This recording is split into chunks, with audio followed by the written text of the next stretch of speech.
first thing that we're going for here is for safety. And I know this angle is quite unusual, but basically you're looking at reflections of reflections.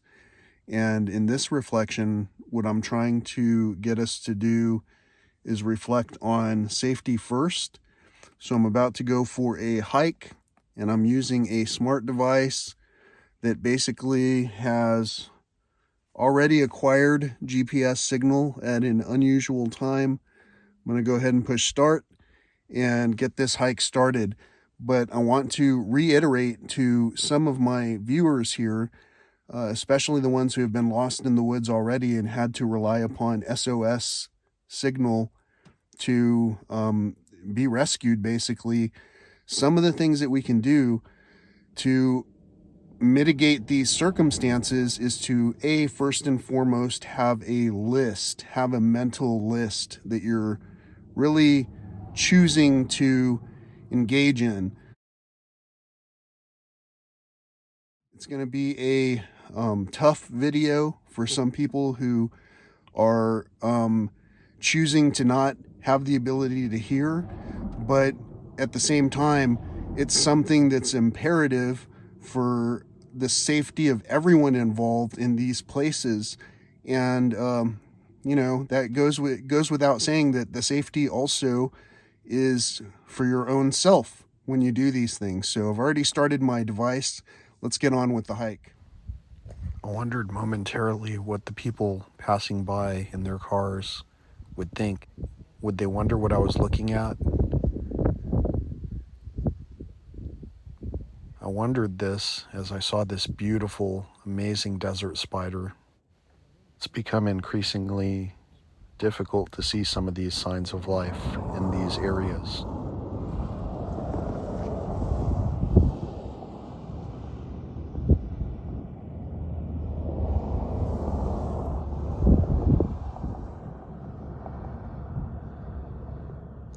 Throughout this desert, there is evidence of former life, former occupation, former travelers, and also the constants.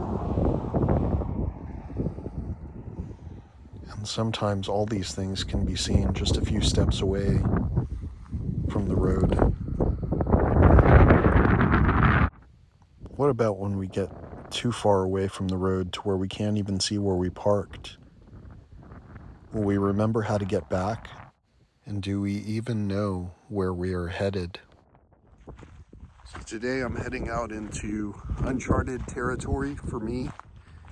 And as I started out the segment saying, safety first, I'm completing yet another hike, I should say beginning yet another hike wearing sandals.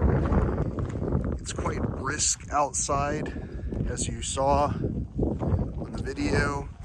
I'm not too very far from where I started, and so I've got quite a bit of time to go, and I know that the temperature is going to change quite a bit as well.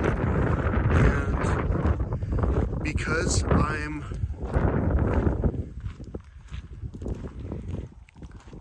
less comfortable carrying around a jacket that I won't need for the rest of the afternoon after things warm up, because of that, I've instead got this towel, and this towel that I've got draped over me is something that I'm about to bundle up with and make some distance while I'm able to focus on the peak that I showed you I was headed towards for this particular walk. Again, this is an uncharted walk for me. I have no idea what's off in this direction. What I do know is that we were absolutely blessed with that sighting of the beautiful desert spider. I haven't seen one like that ever before. Here are the landmarks that were behind us. This is what I'm going to be using to navigate my walk back to where I came from. and this peak is approximately where I'm headed to. I woke up a barn owl 2 times during this day. Right now I'm scanning the horizon, hoping that maybe you can spot the barn owl. It landed, but it was hard for me to try and narrow down where it was in the viewfinder with the sun glare and also with the distance away that the owl had flown.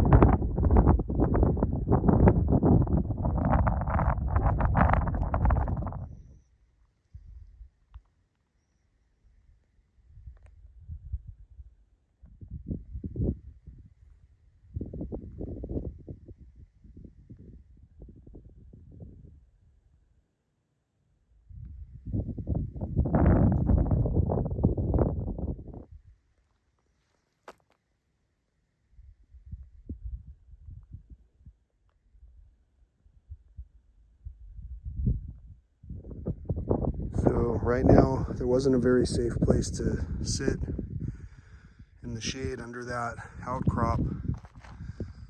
So I'm pressing on to see if I can find a different space.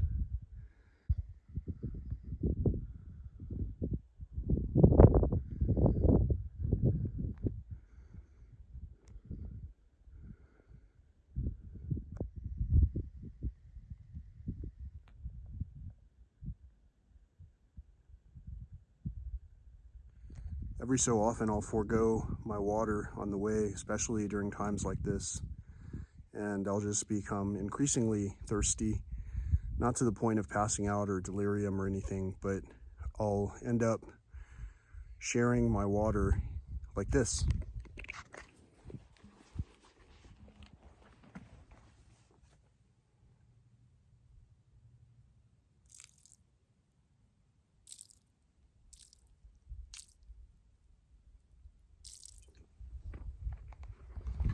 Hope you could see that. It's kind of awkward and cumbersome trying to do this all with one hand. But I do that primarily because some of these species are on the brink, just like us. And I honestly can go for many more miles without water. It might be uncomfortable, sure, but it's not a matter of life and death like it is for some of the plants and also the animals in this park, although you can't feed the animals. But I never saw anything about watering plants, so. As you can see, something sleeps up here frequently.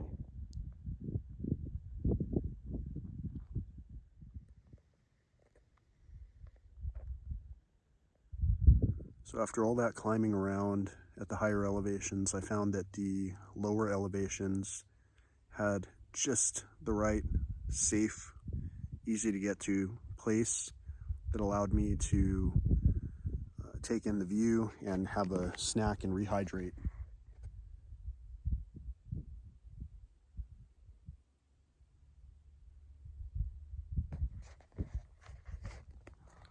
So I haven't found any mylar balloons today, which is a good thing. Haven't really found any evidence out here of recent civilization, but I have found evidence of past civilizations, and also there was definitely a lot of signs of life. There were definitely a lot of signs of life out here. So that's it's important, you know, it's important to understand that there is life out here, and maybe to think inclusively of the life that is here while we visit a place like this. So to do so, just as an example, if I was on let's say a whale watching boat and they were just blasting music, kind of like making it more of a party cruise than a something that honored the wildlife that I was looking at, then I probably would choose a different cruise and also fill out a recommendation or a suggestion that says something along those lines, that it's too loud. You know, all the tour buses that go through the national parks, it's too loud. The reconstruction, like for an example, at this park, they want to rebuild the cafeteria, and That's going to be like a multi-year project. Can you imagine all the noise that's going to be going on in the basin? Think about the animals having to put up with those sounds of construction. What if there were a specialized team that reconstructed or constructed things out of existing materials to last in a sustainable manner without having to use super vehicles that have those beep, beep, beep noises echoing throughout the entire basin? I say that as I'm listening to the droning on of an engine right now of a car, a distant car. It's very distant. It's at least 2.5 miles away, but I can hear it. And so far today, I've stirred up the same owl twice somehow. I keep trying to film it, but I'm not permitted to for whatever reason. And I've been following in the direction that it kind of goes. And I'm doing that because it's showing me inadvertently the wild places, the places that normally would have life-sustaining capabilities. And so that's what I'm doing. I'm walking around out here, taking advantage of the shade here and again. I've given most of my water to the plants out here, and I had a sip after I had my snack, which was a pear that I got at the Cottonwood store yesterday, and that pear was nice and juicy. It's unbelievable how far that pear had to travel to get to this middle of nowhere place. And so I give thanks for all of those things. I give thanks for every opportunity that I have to share these experiences with you. And I can't tell you enough how amazing it is and how restorative it's been to be at a place like this. I can only show you on a journey, and the journey that I'm presenting on my channel is often interwoven with all kinds of experiences. And at any moment, you never know what's going to happen, so it's why I can see how Desert Drifter would love to climb around and explore all these areas. It's why the Steve Irwins of the world were out there and passed on their knowledge to their lineage. It's why any of us who is passionate about these things would be in a place like this. Last night I was at the hot springs and I saw some kind of I don't know what to call it. I'll just say it was a supernova, because all of a sudden there was a light that appeared and it got brighter and brighter and brighter and brighter. And then it just started to fade out. It was like a star. It was the size of a planet, like when you see the stars, sometimes you're seeing planets first. And those are the things that other people don't notice for some reason. Like it happened in a dark night. It happened on a dark night where the moon was, practically full, but this star was so bright that it was like any other bright planet. It was brighter, and then all of a sudden it was gone, just as suddenly as it had appeared over the span of about probably 5 seconds. I've seen that with other friends out here in this remote place, and most of the time the way that we saw all these things was because we slowed down. We slowed down and we stopped being anxious about all the different appointments. We stopped worrying about all the different things we had to do back at some other place at some other time, and we healed. And in a way, you're doing the same thing by watching this video clip, these types of video clips. You're also helping to reciprocate positive energy to someone like me who's really been struggling to reclaim my health for some time.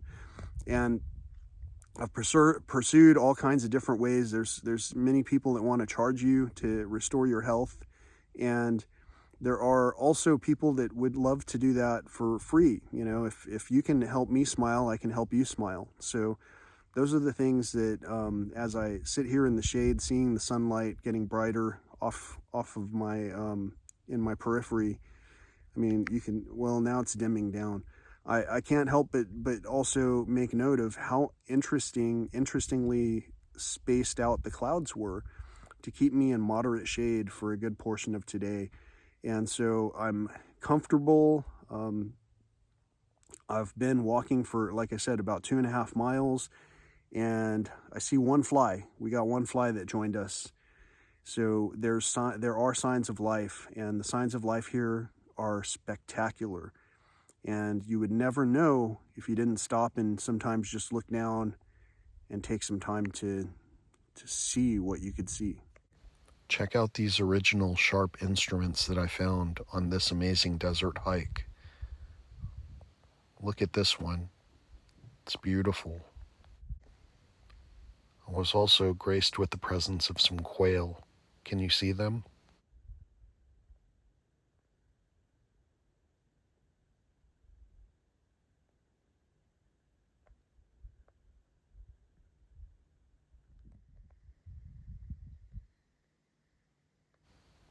Some of the formations throughout this hike were seemingly made up of gemstone of some sort. It was so beautiful.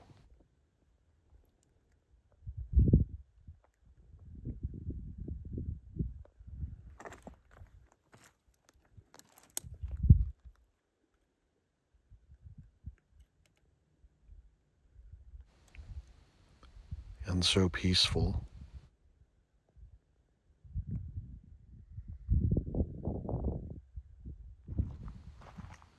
As I'd mentioned, I found plenty of evidence of previous civilizations, with some evidence pointing to signs that indicate that some of this wasn't too far in the past.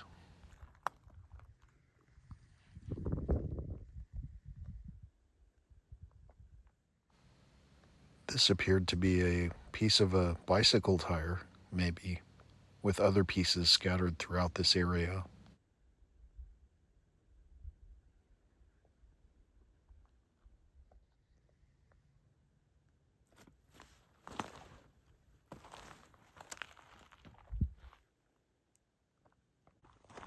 And just like that, I've been walking around for 4.5 hours.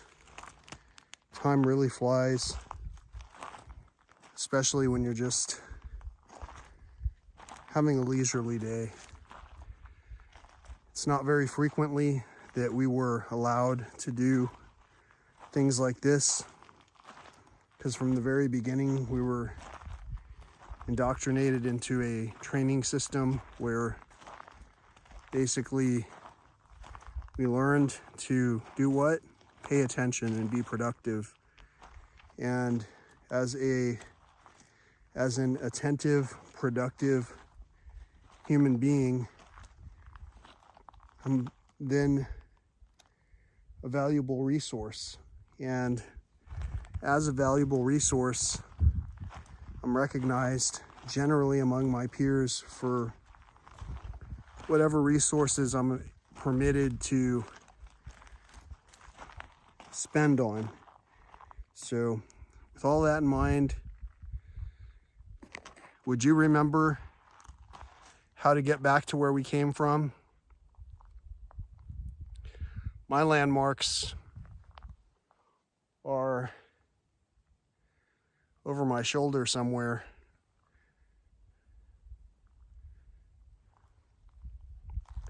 Not that far. Should be right around here that I'm headed to. It's hard to make out over my shoulder, but the point is that I've got some landmarks in mind where I'm going to be walking towards. You know, I came from one of the Black Peaks over there, and I pretty much explored all the way through this entire ridge, and it was pretty amazing. Check out these feathers.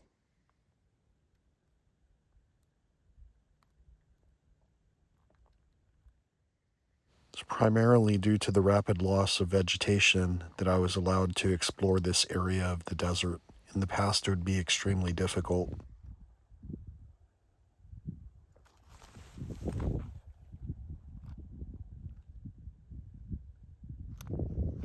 Look closely and you might see the jackrabbit.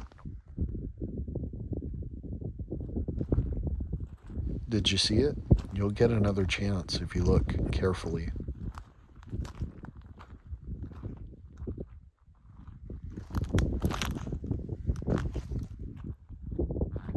And check out this somewhat ancient can. That walk took me 5 hours and 50 minutes. This kind of hike could be treacherous during the summertime heat, but we managed to fully enjoy this one because of the unusually timed weather phenomenon.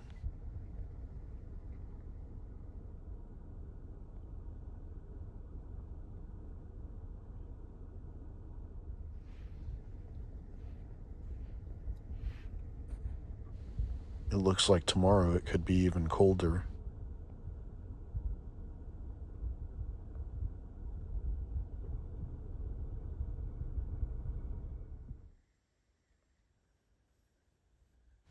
In this clip, I'm trying to show the raindrops that are suddenly falling on the car. If you can find it in your heart to do so, please consider praying for reasonable rainfall for everybody, for all the plants and animals, for all the regions. Reasonable being not too extreme and not too sparse.